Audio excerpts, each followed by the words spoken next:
Tere tulemast tagasi, Nurgakivi jätkab ja meie saate teises pooles saame näha, kui suur peaks olema üks väikene maja, et selle paigaldamiseks krundile ei ole vaja läbi käia erilist paberimajanduse kadalippu ja milline see maja välja näeb.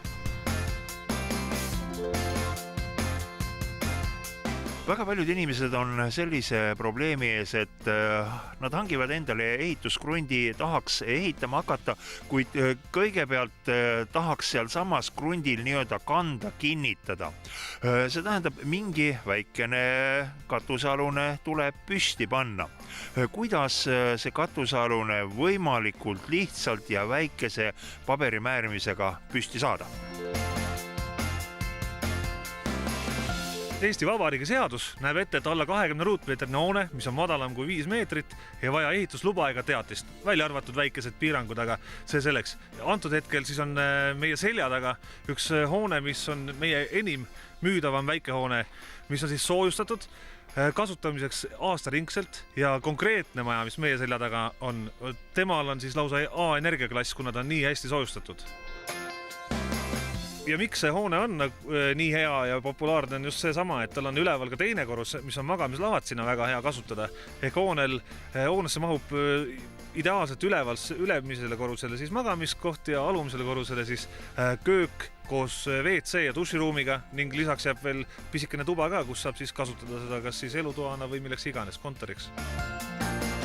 Meie kliendid siis, kes meil on olnud siin aastate läbi, on väga erinevate soovidega. Küll läheb neid saunadeks, suvilateks, isegi elatakse nendes hoonetes, läheb ka kontoriteks, et hästi väga erinevatel siis otstarvetel kasutatakse meie hooneid.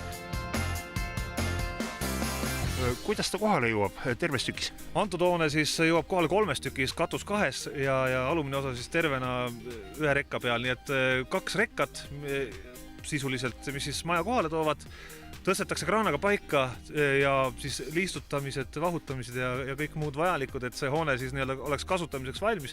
Võtab täna siis selle konkreetse hoone puhul 2-3 päeva, olenevalt siis näiteks siseviimistlusest.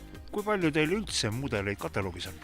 Hooneid on täiesti tibatillukestest aasta tehasemaja konkursil auhinna saanud 10 ruutmeetrisest hoonest kuni siis 150 ruutmeetriste hooneteni välja, nii et tegelikult mitte ainult väikesed hooned, vaid ka suuremad majad on need, mida me täna toodame.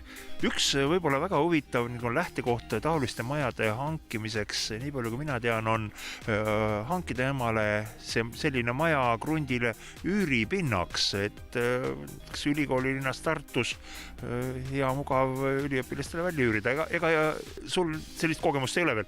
No ütleme nii, et tundub nagu siseinfo oleks sul väga hea, et seda on, ma tean, et Rootsis on see väga nagu levinud ärimudel. Eestis ma tean, et see õige pea muutub levinuks.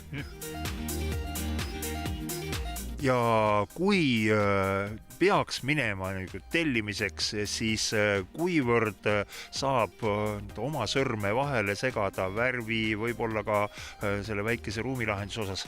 Ma ütleks nii, et kõik meie tehtavad majad, ükskõik on need pisikesed või on need suuremad, on rätsepa ülikonnad heas mõttes, et alati me arvestame klientide soovidega, värvidega, uste ja akende lahendustega. Vahest on ka sedasi, et kui hoone on näiteks mere ääres, siis on sellest lähtuvalt oleme siis krundist ka aknaid muutnud, et akende positsioone, asukohtasid, et ikka teeme ikka nii, nagu kliendil oleks hea.